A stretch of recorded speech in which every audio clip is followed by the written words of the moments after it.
It's the Opperman Report. And now, here is investigator Ed Opperman. Okay, welcome to the Opperman Report. I'm your host, private investigator Ed Opperman. You can find me at Opperman Investigations and Digital Forensic Consulting. If you just go to my email, oppermaninvestigations@gmail.com. That's the best way to get a hold of me. But of course, our archives are free. And if you go to Spreaker.com and check out our archives there, you can find our guests today. By the way, I do a live show there every Friday night, solo show, and I got some good stuff coming up. I'm going to be doing about Matthew Shepard.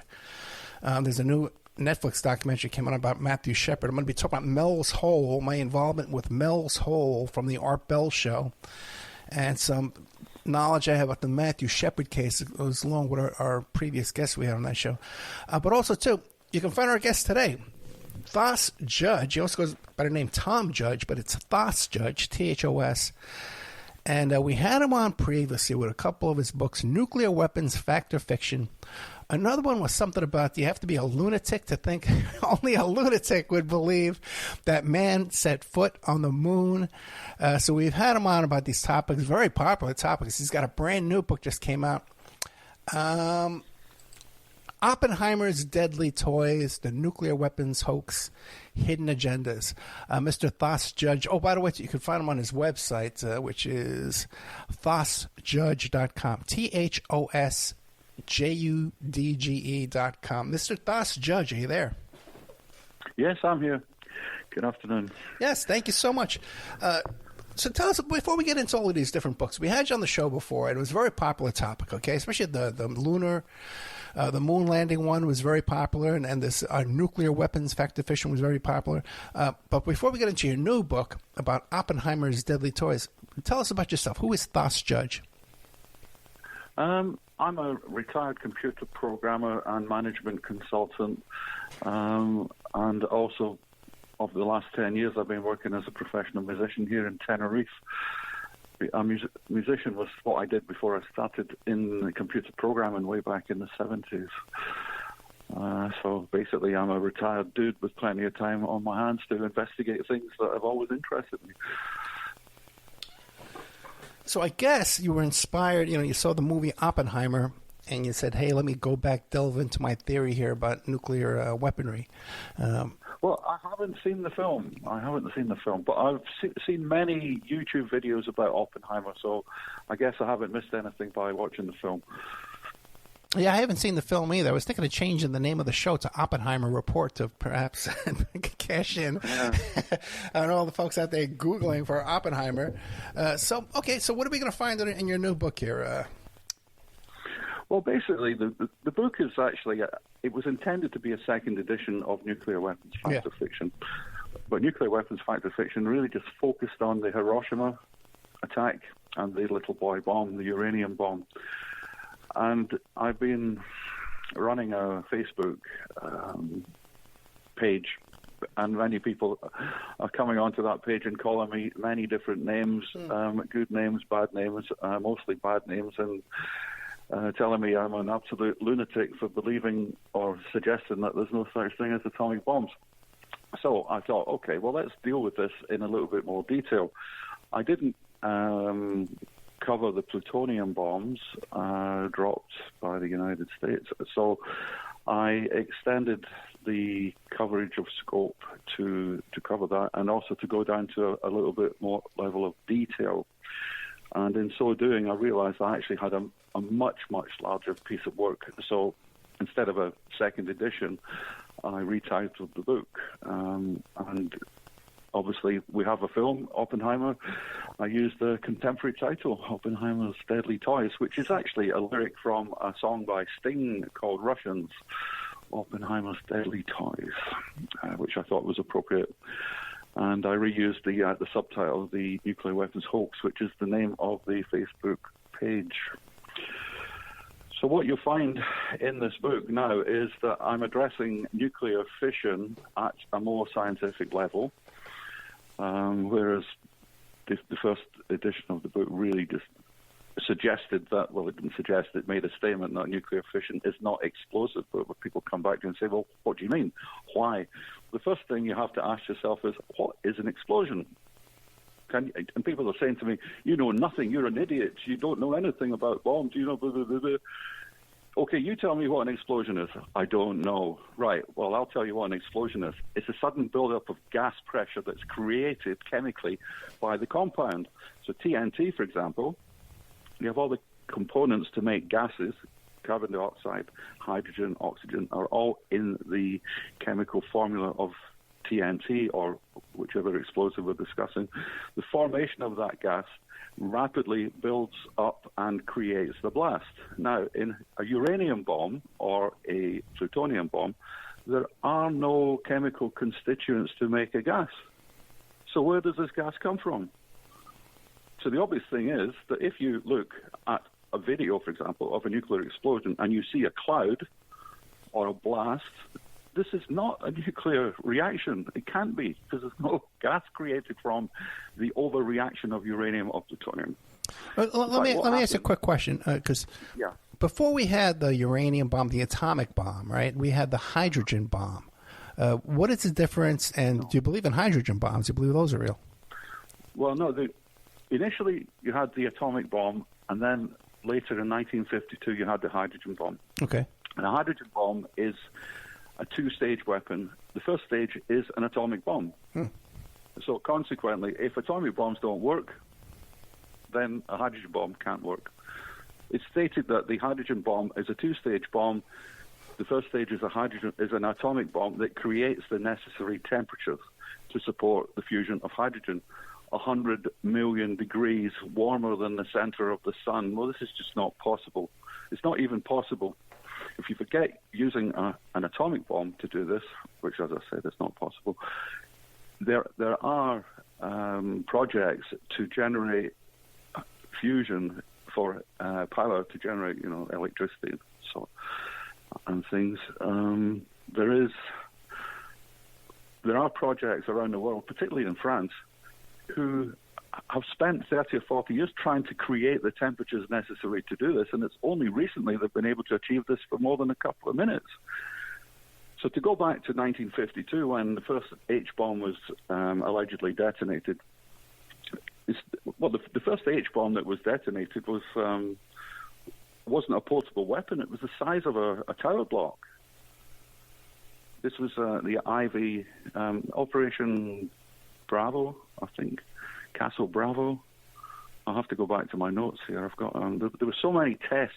There was a lot of tests until 1952, which were just testing or suggesting that they were testing the atomic bomb, the A bomb. And from 1952, they were testing H bombs. Operation either Ivy, Mike, or Castle Bravo. I can't remember which one of the two it was. But I'm just flicking through. I've got my computer up in front of me, and I'm flicking through my book here because I have a whole section on H bombs, which basically, in fact, this is the first one. Yeah. We had Operation Crossroads. That was 1947. So basically, after Nagasaki, there were no alleged nuclear weapons exploded or tested anywhere until 1946, when the U.S. ran a whole series of tests until 1952. Yeah, Operation Ivy was the first H-bomb test at the Pacific Proving Grounds in the Pacific, where they tested a prototype H-bomb, which really, it wasn't a portable weapon. It was the size of a tower block, a two-story tower block, and it contained, allegedly, an A-bomb and thousands of gallons of liquefied hydrogen. And that's what gave it the powerful blast. Well, then, when we see those pictures, we see those images of those big mushroom clouds, then what is that? Well, if you look at the mushroom cloud, you see the top of it, the big mushroom top is white. Well, this is hydrogen reacting with oxygen and creating steam. So this is typical of TNT. When a piece of uranium overreacts, now this is well documented in what they call handling incidents, where a piece of uranium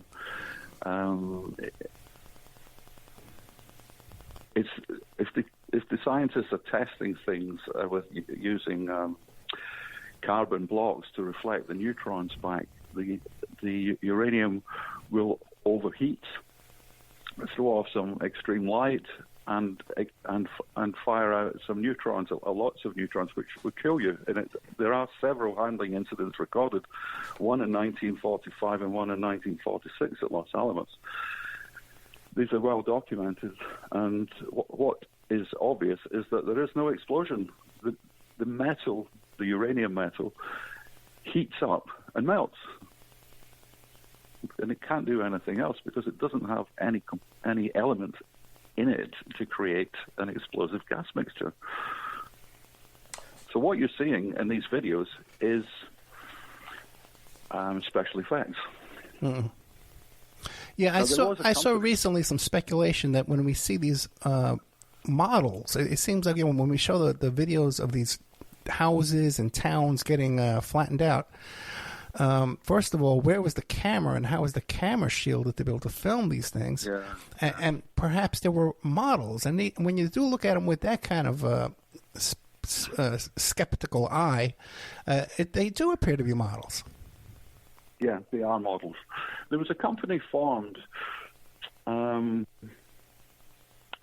they suggested it was formed in 1947 by CIA called Lookout Mountain, but the company did exist for a few years before that, and they are responsible for making the military videos in support of this. And I think it's pretty fair to say that some of these are definitely special effects. There's a whole load of photographs from some of the tests. Let's just I actually have it here. Just the one. Yes, previous is the A-bomb test. You can see, I have photographs in the book. You can see the same photograph. It was one that we've talked about. Which one is this? Operation Crossroads in July 1946. This is an A-bomb test. There was two tests. One was above ground test.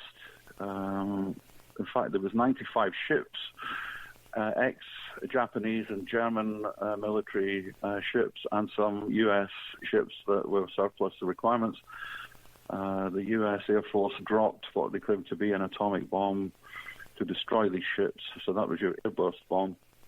And then a second test where they had a submerged bomb to try to do the same thing. The sets of photographs, but the foreground in all of these photographs is exactly the same, even though the tests were almost a month apart. And you can see in the photographs that none of the foreground has changed. Now, you'd expect in the first test that the explosion would have destroyed everything on the beach. But nope, everything's still standing there as if nothing had happened. Yeah. So clearly, these are doctored photographs, but they're still photographs. When we go to the movie footage, admittedly, this is something I've said consistently through my investigation. The movie footage does look very impressive, and especially when you get to the H-bomb test. But scientifically, it's not possible. I mean, you'd have to understand how nuclear fission works. And basically, and I'll explain briefly, nuclear fission is a chain reaction. It's a self-sustaining chain reaction. In a nuclear power station, it's a controlled chain reaction. And a power station is expected to run for maybe 10, 20, or 40 years. In a weapon, the explosion is expected to last less than a microsecond, which is 1/1,000,000th of a second. And the chain reaction is a very rapid exponential chain reaction, one fission creating 2 or 3 more neutrons, and each of those creating 2 or more neutrons, and so on and so on. So you get this exponential reaction releasing lots of energy. The problem is that a nuclear fission reaction, the absorption of neutrons and the fission of neutrons is not guaranteed. It's completely random, and you can't control it. And in fact, there's a very simple mathematical formula that's used to measure the strength of the chain reaction. And if you apply the parameters, and this is the publicly available information that I refer to in my book, if you apply this information to that formula, you will see that a chain reaction is not possible. It doesn't matter how you manipulate these figures, a chain reaction is not scientifically possible to achieve in an uncontrolled weapon. It's only achievable in a nuclear power station because they use something called a moderator, which slows the neutrons down. Slowed down neutrons have a 500 times more chance of achieving nuclear fission than what we call fast neutrons. So you're not questioning nuclear power plants and nuclear fission. You do acknowledge that they create energy, and that energy is used to pretty much run turbines that create electricity. Yeah. It's just a big kettle in a power station. It's just a huge big kettle. The heat generated by the nuclear fission creates steam, and it drives a turbine. It seems ridiculous. You got all this. You're creating all this energy just to create the heat, and then you go back to the old turbine method. It seems like there should be a way to convert that. We're still living in the steam age. Yeah, we really are. It's pathetic. When you look at the way we run these things, it's downright pathetic. Now, what about I think we discussed this a bit last time too. That I've heard other people claim that exposure to radiation is not harmful, but you don't believe that, right? Exposure to radiation is harmful. The key issue is the amount of dosage that you receive and the amount of time that you receive it over. If you receive a huge amount of radiation over a year, it's not going to be as harmful to you as if you had received it over 5 minutes. Okay, that makes sense. And then there is different types of radiation. See, because I've heard stories of people saying that they saw people swimming in the nuclear reactor wastewater and that it had no effect on them, that there was no ill effects from that exposure to that radiation. Do you believe that? Well, me personally, I wouldn't try to swim in it myself because I'm not sure what the side effects might be. But what the most serious side effects is from ionized elements that are consumed. So if you breathe them into your lungs or you swallow them into your intestine, right, this is when you really start to get problems. Lots of radiation is stopped by the skin or is stopped by the water in the body. But the most serious substance appears to be an isotope of iodine, which has a half-life of about a week. But if that gets into your system, it can affect your thyroid. So basically, there's a whole school of thought, which I tend to agree with, is that radiation isn't a sickness in itself. It causes a toxicity. It's a poisoning. It's a radiation poisoning because the elements that are made radioactive are then consumed, and that's what poisons you. Now, one of the main points you're trying to make in your book here, Oppenheimer's Deadly Toys, the Nuclear Weapons Hoax, is that there was not enough fissionable material in order to create the Oppenheimer bomb? Yeah, well, when I started the research into this, and I said, okay, well, I've only looked at the Hiroshima bomb, which was a uranium bomb. Let's look at the plutonium bombs, the Gadget test, which was a plutonium bomb, and the Fat Man bomb, again, the same design as the Gadget. Where did they get the plutonium from? Well, plutonium is a byproduct from a nuclear reactor, so you needed to have a nuclear reactor. So I went to the OSTI website, and it quite clearly states on there that the uranium ore had a concentration of 2%. They had something like 4,000 tons. They're dealing. The OSTI information deals in non-metric tons, and my book, because I'm a European, I'm looking at metric tons. So I've done the conversions. They're not so different, maybe 10% difference, but it's sufficient, if you're trying to be accurate. But anyway, the Manhattan Project had to hand in 1942 and 1943 about 4,000 tons of uranium ore. Now, ore, around the world, the average concentration of uranium in ore is tiny. It's something like 0.01%. However, the Manhattan Project claimed to have had 2% uranium in the ore, which is about 200 times more than would be normal. So I didn't believe this. So anyway, the first thing I did was, okay, how much uranium would they need? Forget about the uranium bomb, just to make the plutonium. Now, they had 3 reactors at Hanford in Washington State, each of which needed 181 metric tons of fuel. Now, the overall concentration of ore would have given you something like 73 tons of uranium, where one reactor needed 181 tons. Now, there's something clearly wrong either with the OSTI statistics or my calculations. But nevertheless, I continued the exercise. I worked on this for 5 or 6 months trying to get the answers to this. And it was pretty clear that not only was there a shortage of uranium to make to fuel the reactors in order to create the plutonium, the amount of time required to cool the uranium down so that it could be removed from the reactor and the plutonium extracted was so long that it was unlikely that it could be done in time for the Trinity test. Now, another side issue here is that the reactor processes that they used were very primitive. These were the first nuclear reactors in the world. But the side effect was that there was an isotope, an undesirable isotope of plutonium, plutonium-240, which is highly spontaneously fissionable, which means it's dangerous, and it will throw off a lot of neutrons and make you very sick, as we've just discussed. So it's highly likely that the plutonium that they used for the test, the Trinity test, was reactive, spontaneously reactive. And I did find a video where one of the scientists is talking about something went badly wrong on the build-up to the Trinity test. I think the dates were something like the 12th of July, 1945. They started to assemble the device, the gadget device.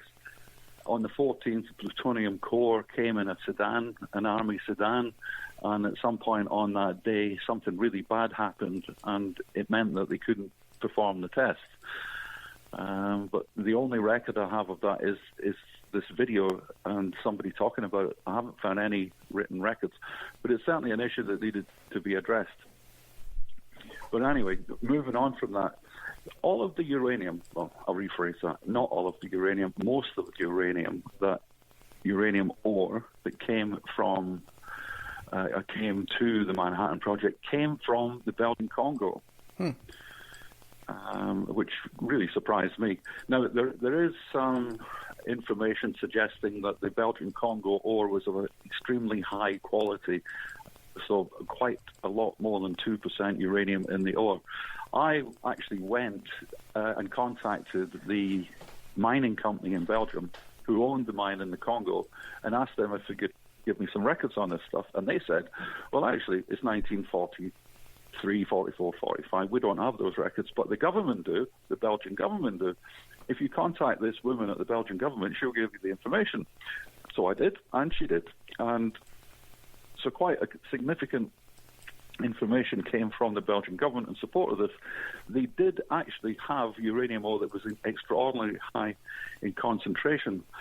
But even when you apply the figures for the revised concentration, they didn't still seem to have enough uranium to do this project. I think I worked out they had 1,100 tons of ore, 1,100 tons of uranium from the available ore, and that was about half of what they needed, which is why the United States government or the Manhattan Project were in discussions with the Belgian government all the way through 1943 and 44 to try and get these mines opened in the Congo so that they could extract more ore, because it was extremely high quality ore. But certainly, from both sets of figures I have, it's obvious that there wasn't sufficient ore to create the uranium in order to fuel the 3 reactors. Let me ask you this then. Does that make sense? Yeah, when you make these calculations, right, then do you contact there must be like a Manhattan Project, a Memorial Historic Museum or something, right? Do you contact them and says, hey, man, you know, show me the numbers, because my numbers don't match up, and what do they say? Well, I haven't contacted them. I mean, I used the website osti.org is the website that you would look at, and it has all the information on it. Basically, I did my calculations, and I thought, well, it's either inaccurate or it's sloppy, because it's not accurately presented. But the main issue, really, as you go through this process of discovery, you realize that the amount of uranium isn't the only important factor. It's the amount of time that's required. So think about this. You run your reactor for 3 months to generate enough uranium, to generate enough plutonium. You then have to switch the reactor off and take the fuel out. It has to cool down for 3 or 4. In fact, and sometimes some references suggest it has to cool down for 3 years. Well, if you switch your reactor off on Christmas Day, they had 3 reactors, Hanford B, D, and F. Hanford B came on stream 27th of September, I think, 1944, and was switched off in December, on Christmas Day, in fact, 1944, and the fuel rods were removed for processing. Now, the way the reactor design is such that you have to switch the whole reactor off. Then you'd have to let it cool down for a bit before anybody could go into the reactor and start removing the fuel. Otherwise...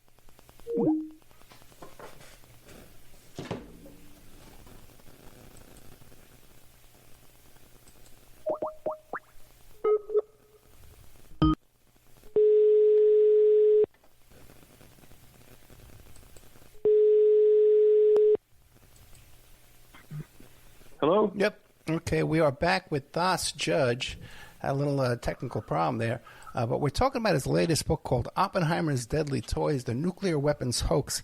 And Mr. Judge, you were saying that before anybody can go in there and start handling, it had to cool down a certain period of time before anybody can go in there and start handling this material. Yes. The reactor design at Hanford, it wasn't designed for ease of fuel removal. It was designed to maximize the production of plutonium. There's certain characteristics in the configuration of this reactor that make it very difficult to enter, particularly helium gas. The whole reactor core was pumped full of helium gas. You can't breathe helium gas. So anybody who went into this reactor would have to wait until the helium gas escaped. The reactor materials, the fuel rods, if you like, also would have to have cooled down and would not be emitting radiation, so that the operators could remove the uranium to start the extraction process. Now, the extraction process for uranium is a very, very complicated thing. And Glenn Seaborg, who was one of the scientists involved in the project, designed the process. He wrote a huge paper about it. The OSTI website has got quite a considerable amount of good information on there to explain a lot of this stuff, and that's where I got most of my information. But certainly the process of separation of plutonium from uranium is very, very lengthy. And it doesn't end up with plutonium at the end of it. It ends up with a plutonium nitrate paste, which was then sent from Hanford, Washington, back to Los Alamos so that they could fabricate the core of the weapon, which was 2 hemispherical spheres of plutonium. And it wasn't even pure plutonium. It was a plutonium alloy, plutonium-gallium alloy, zinc-coated, because plutonium is a very, very reactive material. It reacted in air, so they zinc-coated it, and they also mixed it with they alloyed it with gallium to stabilize it in an allotrope, which is if you think, do you understand the term allotrope? No. So carbon. No, not even close. Yeah, well, okay. Think about carbon. Carbon can exist in many different forms. Like the lead in your pencil is carbon, and it can also exist as charcoal, for example. So those are 2 examples of allotropes of carbon. Uranium has about 6 different allotropic states, and they have different densities. And the most stable version of it is the delta phase. So they stabilize the plutonium in the delta phase by mixing it with, by alloying it with gallium. So the process of fabrication of the actual core was done at Los Alamos from plutonium nitrate paste that came from Hanford, and the process at Hanford was a huge, lengthy process. And it's very, very hard to determine whether the time scales were accurate or not. It's just the only thing that flags up here is that there is an issue about the amount of time taken to process it. Now, if we look at the switching off of the reactor Hanford B on Christmas Day, and then think, okay, well, it probably took a month for everything to cool down, at least before anybody could go in there. Mm. You're not going to take any of this fuel out of there until the 25th of January, and then there's between a 3 and a 6 month process of chemical separation of plutonium from uranium. Well, 6 months from the 25th of January is the 25th of July. The Trinity test was on the 16th of July, 1945. So well, it's only a few days. Only a few days, yeah. So, but, well, let me ask you this now. Your theories here, right, in your book here, Oppenheimer's Deadly Toys and the Nuclear Weapons Hoax, and the previous book here, the one Nuclear Weapons Fact or Fiction. Now, yeah. Are these peer-reviewed? Do other scientists or other people look at your and say, yes, I totally agree with Mr. Thos Judge. He's right on target here. Yes. But yes. Yes, I have a couple of scientists in Sweden, and interestingly, I was told yesterday that I may be getting put forward for the Nobel Peace Prize because of this book. So there's quite a few scientists in agreement with what I've written. What I don't understand is why nobody else has been able to come to this conclusion before I did. I mean, we're now 80 years after, almost 80 years since the Manhattan Project, 1945. 80 years will be in 2025. And it amazes me that nobody else has written about this. Now, the thing is, I was first told about the lack of nuclear weapons way back in 1976. When I shared a house with some guys who worked at Aldermaston. Now, Aldermaston is where the nuclear research establishment is in the UK, and it's where they design the nuclear weapons, or the so-called nuclear weapons. And I knew two guys that used to work there, and they told me then that, nope, no such thing as nuclear weapons. Then 5 years later, I meet a prime minister, a former prime minister of the UK, in a bar on Christmas Eve. He knew my dad, which is, I didn't know he knew my dad, but we got talking and I discovered he knew my dad and my uncle, who were politicians. And we got talking about things, and the conversation came around to nuclear weapons, and he said, nobody's got a nuclear deterrent. And I said, what do you mean? He said, nobody's got a nuclear deterrent. That's my opinion. I'm just telling you this. It's not against the Official Secrets Act for me to tell you what my opinion is. He said, but nobody has got a nuclear weapon. There is no, well, in fact, what he said was, no one has a nuclear deterrent. And then, several years later, I meet some guys who work at the Faslane submarine base, where the big naval base, where the nuclear weapons are all stored. And they told me, nothing is what it seems there. And you may well be right. So quite consistently through my life, I keep meeting people that tell me nuclear weapons don't exist. Now, so I go back to my previous remark. I can't understand why nobody else has written about this. Now when you do this accounting for the material, the fissionable material required for the Manhattan Project bomb, supposedly now we have these bombs. They're all over the place. They're in silos. They're in submarines. They're everywhere, right? Russia's got 1 million of them. We've got 1 million of them, right? Do we even know how many we claim to have, or how many claims that Russia has? Do we even know?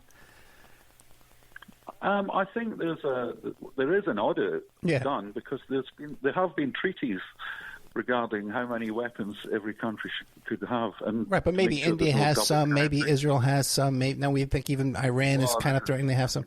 Now, that material, then, how much material would we need to have to supply all these weapons all around the world now? That's a very good point.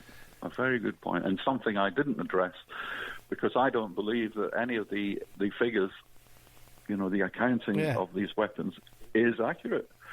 As we say, Israel say they've got 670 weapons, but they won't prove it. I mean, India's got some. How many? We're not saying. Pakistan have got some. How many have we got? We're not saying. Okay.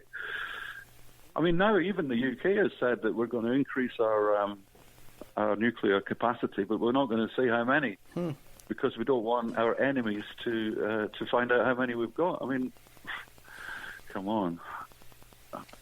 It's just, the whole thing's it's just bizarre. But then if both sides or all sides are making believe, then is this like a money scam just to raise money to build these bombs, and then they're just pocketing the money? Well, how would I put this? This week, if I continued my train of thought, I would probably end up concluding that there's been some sort of fraud. You think so? So I'm not going down that route. Oh, come on. They wouldn't steal that money, would they? God, they seem so nice. It's called a fraudulent misrepresentation. Yeah. The weapon. I've got the figures for the UK, and I know that the Trident missile. The UK only has the only nuclear weaponry the UK claims to have is the Trident missile, which is launched from submarines at the base at Faslane in Scotland near Glasgow. And also there's the North Atlantic Fleet, the US North Atlantic Fleet of 20 submarines, I believe. But the UK doesn't make any of these weapons. It leases them from the United States at a cost of $69 million a year or something. It's a lot of money. Sounds like protection money to me. I bet they have one of those warranty plans too, replacement warranties. Yeah, you get one of those packages. Yeah, you can't buy the limited warranty there. Yeah. Oh boy, I tell you, man. So now, how has this latest book been received? Well, the people that have read it fall into two camps. The usual, you're an absolute madman and I don't believe anything you've written, or you're a genius and I like your style. I think the majority of people still think I'm a madman, but I've done the research. I'm 100% convinced I'm correct. I've had people, including a former Prime Minister of the UK, tell me that we don't have any nuclear weapons. And I'm following my guts, my hunches, and I'm pretty well convinced. What needs to be done at some point is some audit, really, into the existence of these things. When's the last time there's been a test that we've actually seen a test? We have great cameras now, the satellite video, all kind of things we have now. When's the last time there's been a test we can watch and see? I think the last tests were done in 1992. Really? There's been test ban treaties. Right? Yeah. But isn't that convenient? They banned the tests, so we can't see if these things work. But I think the last one too was an underground. It's underground testing. Yeah, right. Yeah, they were underground. How convenient. Although I think Korea is still testing. Oh yeah, that's right. Well, that's true. But they don't realize this is all a hoax. That's right. They're out of the loop there. So now, what about? Are there any countries out there that say, "Hey, man, this nuclear stuff is a bunch of bogus"? Any world leaders? I'm not aware of anybody standing up. The only country that actually did something unusual was South Africa. Before the ANC took over in the 90s, and South Africa dismantled its nuclear weaponry. This is nuclear weaponry which it had never tested, by the way. So they claim to have had some, basically the bombs that they had, or the missiles they had, were very similar to the little boy bomb, the uranium bomb for Hiroshima. So, but they claim to have had, I can't remember, 70, and they didn't test them. But then suddenly they dismantled them, and hey presto, we've got no weapons. So the ANC can't have them when they took over. So how did they get them to begin with? From Russia? Well, the source of uranium is an issue. You have to get your uranium from somewhere. in order to either make enriched uranium. Remember, when we talk about a uranium bomb, we're talking about highly enriched uranium. So you need, considerably more natural uranium in order to enrich it. I'm not sure where they got their source of uranium from. It maybe from the Congo. The thing about the Congo mines is that that Britain and the United States signed a treaty with Belgian Congo, or the Belgian government, in fact, to have exclusive access to the uranium mine there. But that treaty finished in 1956, I think. So any uranium that came from there would have been as a result of dealing with a different government. Well, then where do we claim we're getting the uranium from right now? Well, most of the uranium in the world comes either from Kazakhstan. Oh. That's the Russian source of uranium. But there are concentrations in California and in Canada, but this is what I say, the concentration of ore, or the concentration of uranium in the ore, is very, very low in these places. Kazakhstan, I believe, is a reasonably high concentration, but when we say reasonably high, we're talking about 1%. The concentration of uranium in ore from the Congo was something like 65%, which is astoundingly high. Astoundingly high. And it's never been found again since. So, well, Thos Judge, let me ask you a question, because one of your other books here is about only a lunatic would think we've set foot on the moon, right? Now, what about the space station and satellites and stuff like that? What do you make of that? I agree with you about the moon. I mean, I agree with you about the moon. It's ridiculous that we went to the moon. The space station is in low Earth orbit, so not in outer space. Outer space is something like 80 miles up. Low Earth orbit is about 30 miles up. The main issue I had about the lunar landings was the amount of time that a man can exist in space without his bodily function is becoming a problem. If you think about how much liquid you need to drink a day, you're expected to drink 2 to 3 liters of water. Well, you're going to urinate 2 to 3 liters of liquid if you consume 2 to 3 liters of water. And after 10 days, it's 30 liters of urine. Now, where is this?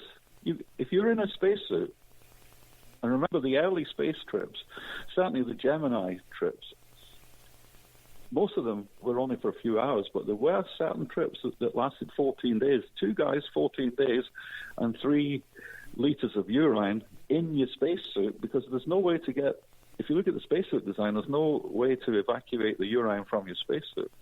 And there wouldn't be anywhere to store it in the space capsule anyway.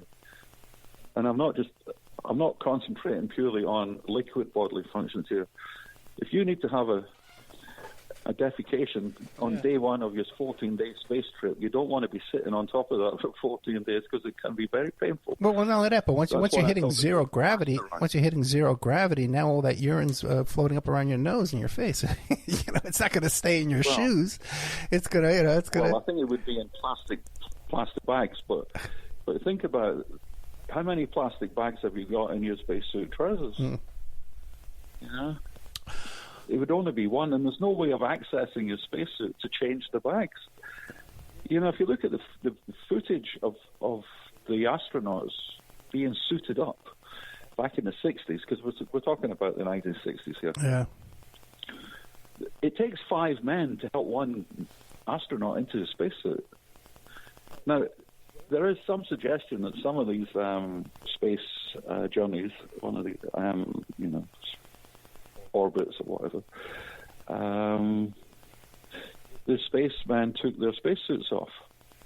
Now, these capsules are smaller than a tiny motor car, and the guys did it themselves. Whereas on Earth, they needed 5 people to help them in and out of the spacesuits. It's ridiculous. So the whole people are embarrassed to talk about human bodily functions, and they will conveniently just ignore these things for the sake of accepting a story. But the human bodily functions are what would prevent you from going into space for any prolonged period of time? It has to be considered, and it's never been addressed. The other thing I found out with the moon landings is when I went to the NASA website and looked at the designs for the Apollo capsules. The Apollo capsule's got so many holes in it, it wouldn't be able to re-enter the Earth's atmosphere without burning up. Yeah. So, in the words of a very wise man who happened to be my father, who told me in 1969, we can get to the moon, but we can't get back again. So... Well, and we've never gone back to the moon again, so we can't. I don't even think we can. You know, maybe we got there once. You know, give it a miracle. We got there a couple of times, but we've never tried to go back. So what's that? You know. Now, what about a lot of people who are of your type of skeptical opinions? There will also claim that they don't believe that the Earth is round. They'll think that the Earth is flat. Where do you land on that debate? The Earth is flat in places. I'm standing on a flat piece right now. But I think it's pretty obvious the Earth is round. Okay. It certainly seems to me to be round. And if you look at the heavens in the evening, if you go up and look at the sky, you'll see the moon is round. The other planets are round. Why would the Earth be flat and the rest of them round? Yeah, but they say that's a trick. That's just projected on the firmament or whatever it is. My joke is always, if the Earth is round, why are the bottoms of our shoes flat? That's my standard joke that I always throw in there. Let me ask you a question. Well, somebody said to me that the evidence that the Earth is not flat is cats. If the Earth was flat, cats would have pushed everything off the edge. That's another one, yeah. So now, Mr. Thos Judge, I've asked you a lot of questions here. Is there anything I haven't asked you you'd like the audience to know about regarding your theories of Oppenheimer's deadly toys, the nuclear weapons hoax, and the nuclear weapons fact-to-fiction companion guide to a girl who spoke Sanskrit, and all these different topics, your lunacy theories? Anything you'd like the audience to know that you haven't told us? Yes, I'm going to work on another book. Oh, good. What do you got coming another up? Fiction book. What's coming up? It's going to be the third in the series. Indian Affairs was the first book. The Girl Who Spoke Sanskrit was the second book, and I'm working on a third book, and that will finish that trilogy off, and then I can finally relax. What? It doesn't seem like you're selling many books, though, right? Do you sell a lot of these books? I don't sell many books at all. Yeah. Maybe I got about, I don't know. I don't know how many books I'm selling, but I'm only seeing about $20 a month. Oh, that's a whole other story, too. Yeah, they would definitely, when no one's getting paid for all their books, that's for sure. No one's getting paid for all the books that get sold. It's impossible. Mr. Thos Judge, thank you so much. Once again, the website is called thosjudge.com. You could find him there. And the different books, he's got several of them, all different kind of topics. Oppenheimer's Deadly Toys, the nuclear weapons hoax. The other one about this nuclear weapons stuff is Nuclear Weapons Fact or Fiction Companion Guide to the Girl Who Spoke Sanskrit, but then all kinds of stuff, too, about lunacy of landing on the moon and all kinds of topics like that. Only a lunatic would believe that man has set foot on the moon. And all kind of wonderful stuff there from our friend Thos Judge. Mr. Thos Judge, thank you so much. Thank you. Talk to you soon, my friend. Cheers. Bye.